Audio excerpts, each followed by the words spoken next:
Hi, my name is Anna Armendariz, and I am a student of the occult sciences and a medieval Islamic astrologer. And today I'm super excited to share with you how to make talismanic saffron ink. First and foremost, I'd have to give a shout out to my teacher, Ali A. Alomi, who runs a Head on History Patreon. So at this Patreon, this is where he introduced the recipe of the ink, which I have modified and I'm sharing with you today. Modified for how I prefer my ink, but the Patreon is extremely important for obviously the history behind the talismans, when and how they're used, and a wealth of information. If you're not already subscribed, I highly, highly, highly recommend that you subscribe. So what you'll need. First and foremost, you'll need rose water. So get this from a Middle Eastern market. It's going to be in their pantry. It won't be in the refrigerated section. Keep this at room temperature. You'll need about a half a cup of this, which is about a half of this bottle right here. Next, you'll need a big pinch of saffron threads. I know that when I say a big pinch, it's like, okay, well, what does that mean? This container is 3 grams, but I don't even think you'll need that much. They sell them in different quantities. Get yourself maybe 1 to 2 grams, 3 grams, thereabouts. Next, you'll need a grinder for that saffron. So I'll end up getting that big pinch and then I'll grind it to a half a teaspoon. Any grinder will do. I prefer the mortar and pestle because I like to see that it's ground very well. You'll get like a bird's eye view and you'll be able to see like how well it's grinding. And it will cut back on some of the debris that's in your ink. But virtually any grinder will do. Next, you'll need a teaspoon of dragon's blood powder. I had a really hard time finding this locally. I had to get it online, but this is the brand that I used and that seems to work for me. This is Dragon's Blood Incense Powder, and you'll need 1 teaspoon of this. Next, you'll need a few drops of musk essential oil. So in the Patreon, someone had asked in the comments if the musk that is being referred to is like the animal musk or like deer musk. And Dr. Alomi clarified that it's the musk essential oil. Next, you'll need a measuring cup. So I prefer to use glass because this process with the saffron, it can tend to stain. So you'll be using glass or stainless steel is what I recommend. Next, you'll need some stir sticks, like a spatula or spoon. And then some measuring cups, of course. We're going to get very precise in our recipe right now so that you'll get consistent results every single time that you make the ink. Paper towels. Paper towels are your friend throughout this whole process. Protect your surfaces, protect your clothes where you don't mind staining. Did I mention this process stains? This process will stain if you're not careful. So definitely get yourself some paper towels. All right, next you want to get a large T-ball or a similar thin mesh strainer type of thing. This is going to catch all of the debris after we prepare our heated ingredients in our saucepan, and we'll make sure that your ink is clear. Next, you'll need a small saucepan, preferably one with a lid, and then an electric or a gas stove. And the reason I mention this, even though it sounds obvious, is I just haven't used this method, the method that I'm teaching you here today. I haven't used it on a microwave with a microwave. That's not to say that it cannot work with a microwave. I just haven't tried it that way, and I don't know. I don't see it working that way. So I highly recommend you use a stove. Next, you'll want your ink vessel. So something that's large enough to hold a quarter cup of liquid. So this one is mine, as you can see in the picture too. But like, get yourself something that has a really strong stopper because, like, right before I write with my ink, you want to shake it really well, and you want to make sure that something like this doesn't, isn't loose and drips or stuff like that.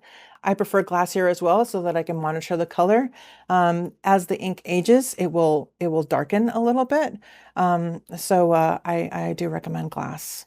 Next, I also recommend that you just note when you made the ink, whether you put a sticker on it with the date on it or like this obnoxious huge label that I have on mine. It's easy to be forgetting when you made it. It does last like several weeks, but as you start writing with it and as you get familiar with the color and the consistency that you're looking for, once it ages, you will notice that it starts to darken. And at that point, got to make some more ink. So it is helpful to have the date on it. Just so you know, that's the color that we're looking for. Like when we're writing on it, it's like this golden, yellow, orange, beautiful, almost like amber color. That's the color that we're seeking. Next, I wanted to share some optional extras. So you don't have to get these if you don't want to, but I recommend them just for like making talismans. You want to get yourself a calligraphy pen and nib. I love the brand Speedball. They've been making these pens and nibs for like literally 100 years or more. You can still buy them on eBay. They're made of steel. They'll last an eternity if you take care of them. They're beautiful. They write beautifully. You can get them, so I said eBay and just any contemporary art supply store today. They still make them to this day, and it's still amazing quality. Highly recommend these pens specifically. Another optional extra, so is get yourself a light pad.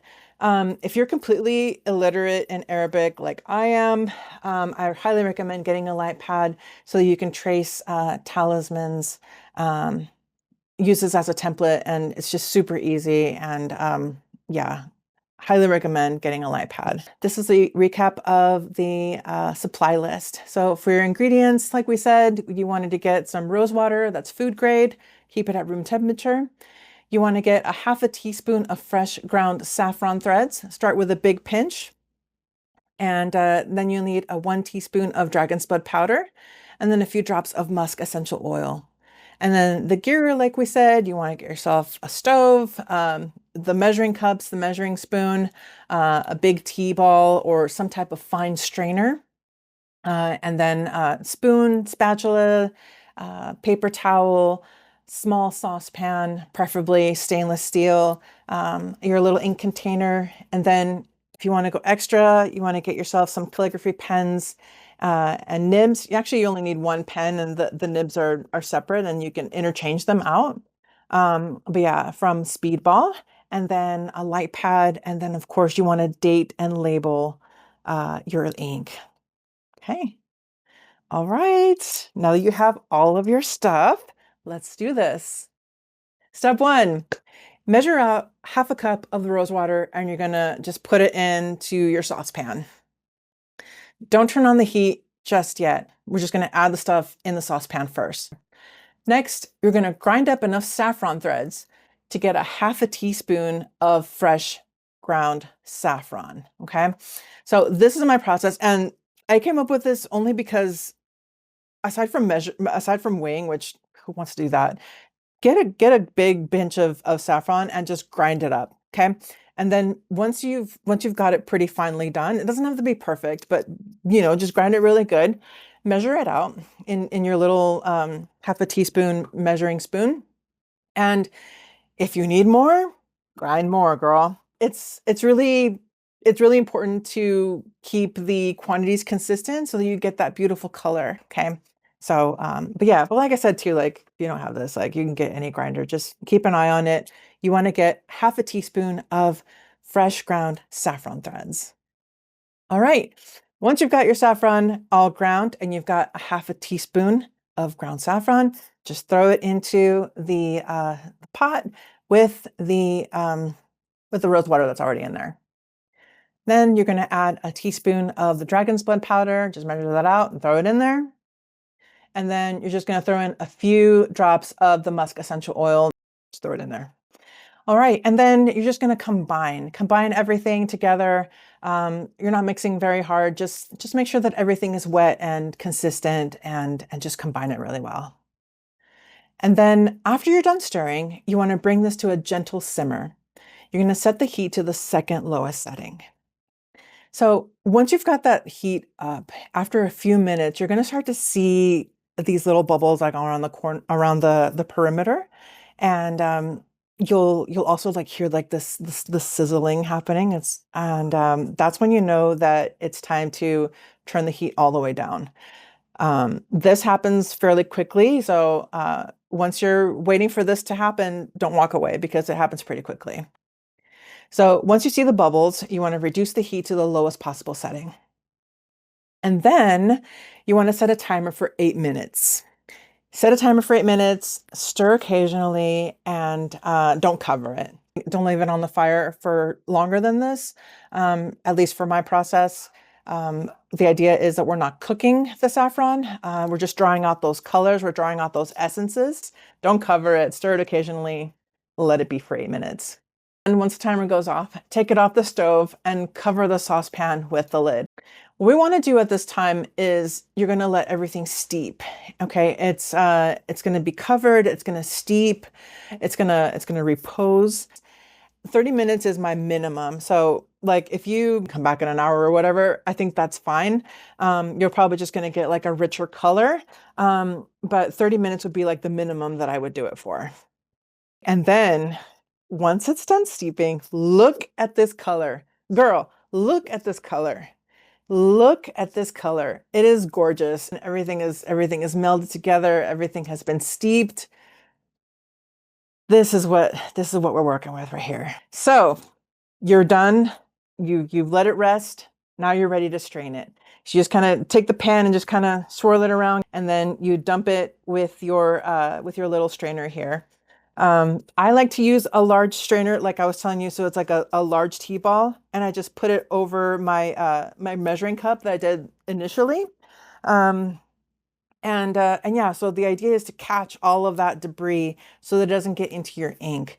This will allow you to have very clear ink. It's going to be easier to write with because you won't have any of this debris getting in the way of the pen nib.